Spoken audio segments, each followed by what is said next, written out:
السلام عليكم ورحمة الله وبركاته. يسعد الله أوقاتكم بكل خير مشتركينا ومتابعينا على هذه القناة. بتمنى تصلوا على حبيبنا المصطفى محمد صلى الله عليه وسلم، عليه أفضل الصلاة والسلام.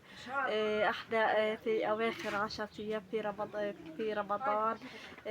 احنا اقترب علينا العيد. كل عام وأنتم بخير، وكل عام لجميع الدول، للأمة الإسلامية كل عام وأنتم بخير. بتمنى يكون خير علينا وفرج وراحة بال وطمأنين، لا مفقودين ولا فاقدين، اللهم آمين يا رب العالمين.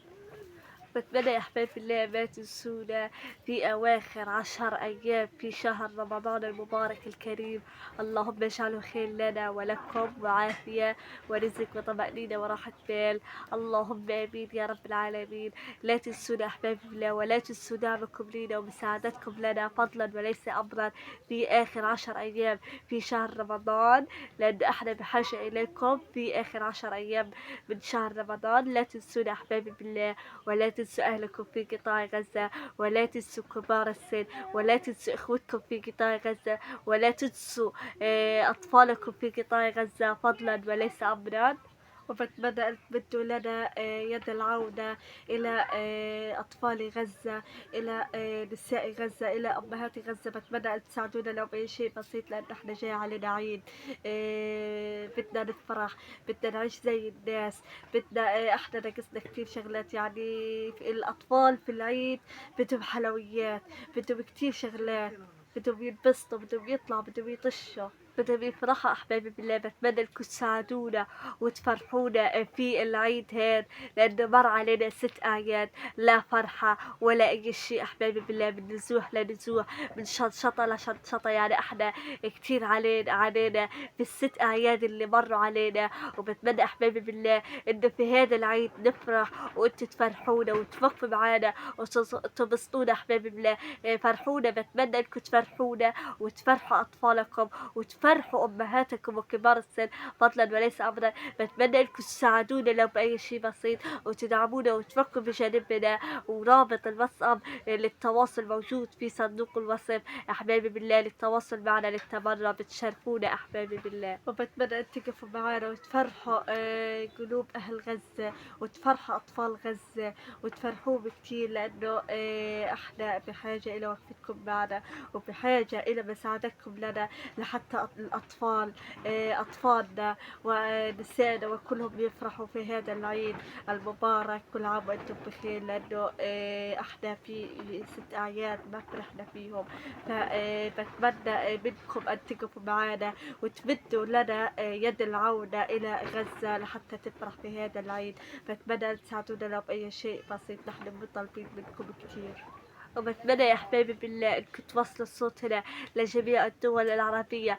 بطلب من كل واحد شاهد هذا الفيديو وشاف هذا الفيديو وسمع صوتنا، يوصل صوتنا لل 22 دولة عربية، لحتى تعرف معاناتنا في قطاع غزة، وتعرف وتشوف أحبابي بالله معاناتنا في قطاع غزة، وتحس بأهلنا في قطاع غزة. لا تنسوا توصلوا صوتنا لل 22 دولة عربية لحتى تسمع صوتنا. أحبابي بالله أنا مو طالب منكم كثير، وبتمنى يا أحبابي بالله ما تنسونا وما تنسوا أهلكم في قطاع غزة فضلا وليس أمرا، لأن احنا بحاجة إليكم أحبابي بالله، لأنه احنا أحبابي بالله بمساعدتكم أنتم أحبابي بالله، لأنه احنا بدنا نفرح بالعيد وبدنا نفرح أطفالنا وكبار السن وأمهاتنا. أحبابي بالله بتمنى إنكم بمساعدتكم أنتم تفرحونا أحبابي بالله في هذا العيد. أحبابي بالله بس قدرتوا أنتم تمدوا لنا يد العودة، فأنتم هيك بتساعدونا نحن وعائلتنا أحباب بالله. فبتمنى تساعدونا نحن وعائلتنا في الوضع ده وفي ظروفنا المادية أحباب بالله.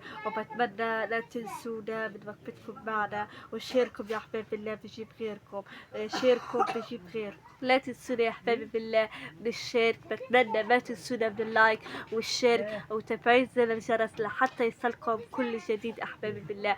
ولا تنسوا توصلوا صوتنا لجميع الدول العربية، لجميع الدول المانحة، لحتى تعرف معاناتنا في قطاع غزة أحبابي. أحبابي بالله.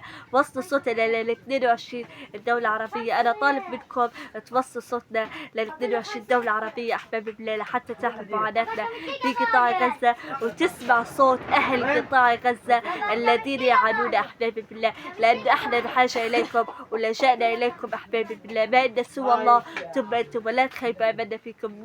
أنتم عائلتنا الثانية أحبابي بالله، ولا تنسونا ولا تنسوا أهلكم في قطاع غزة.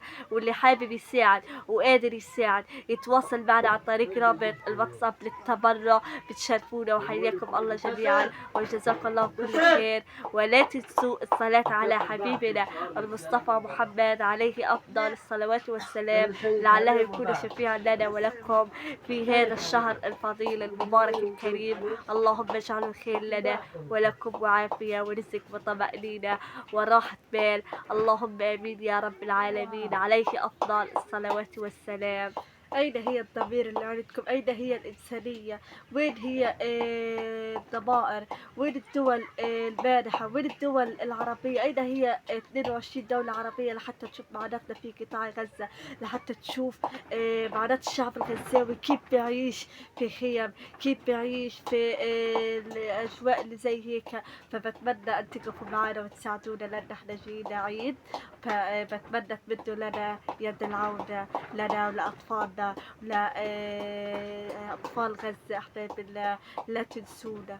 وإنكم أحبابي بالله بتمنى إنكم ما تنسونا وتوصلوا صوتنا إلى أبعد مدى أحبابي بالله. ولا تنسوا أهلكم في قطاع غزة. بتمنى إنكم تساعدونا لو بأي شيء بسيط فضلا وليس أمرا. ولا تنسونا من دعواتكم إلى أهل قطاع غزة، لأن احنا بحاجة إلى دعواتكم كتير. ادعونا وضلكم ادعونا، وزيدوا من دعواتكم إلى أهلنا وإلى أهلكم في قطاع غزة فضلا وليس أمرا. ولا تنسونا من دعواتكم أحبابي بالله. ادعونا بالنصر القريب بالفرج القريب إلى أهلكم في قطاع غزة أحبابي بالله. ولا تنسوا أهلكم، ولا تنسوا أطفالكم، ولا تنسوا نسائكم، ولا تنسوا أمهاتكم. ولا تنسوا أحباب بالله، لأنه احنا محتاجين إلى وقفتكم ومحتاجين إلى مساعدتكم لنا، لأن انتم شفتوا الوضع في غزة وكيف معاناتنا وكيف مرينا في غزة، كيف معاناتنا كانت في غزة، وكيف معاناتنا كانت في الست أعياد اللي مر علينا، كيف كانت حياتنا صعبة كتير، لأن احنا معاناتنا كتير صعبة أحبابي بالله، وعشنا في ظروف كتير صعبة وحياة كتير مأساوية أحبابي بالله. بتمنى انكم ما تنسونا في العيد اللي جاي، وبتمنى انكم تفرحونا وتفرحوا أطفالكم أحبابي بالله. بتمنى انكم تساعدونا لو بأي شيء بسيط فضلا وليس أمرا. للتواصل موجود رابط الواتساب في صندوق الوصف في البايو للتواصل معنا. وحياكم الله جميعا وجزاكم الله كل خير، وجزاكم الله كل خير لكل واحد ووقف معانا، وكل واحد بيساعدنا وبيساعد أهلنا في قطاع غزة فضلا وليس أمرا. مو طالبين منكم الكثير أحبابي بالله. وشكرا لكل واحد بمد يد العودة إلى أطفال غزة وإلى أهل غزة. شكرا لكل واحد واقف مع أهل غزة ومع أطفال غزة. بارك الله فيكم وجزاكم الله كل خير. وبتمنى تصلوا على حبيبنا المصطفى محمد صلى الله عليه وسلم، عليه أفضل الصلاة والسلام. والسلام عليكم ورحمة الله وبركاته.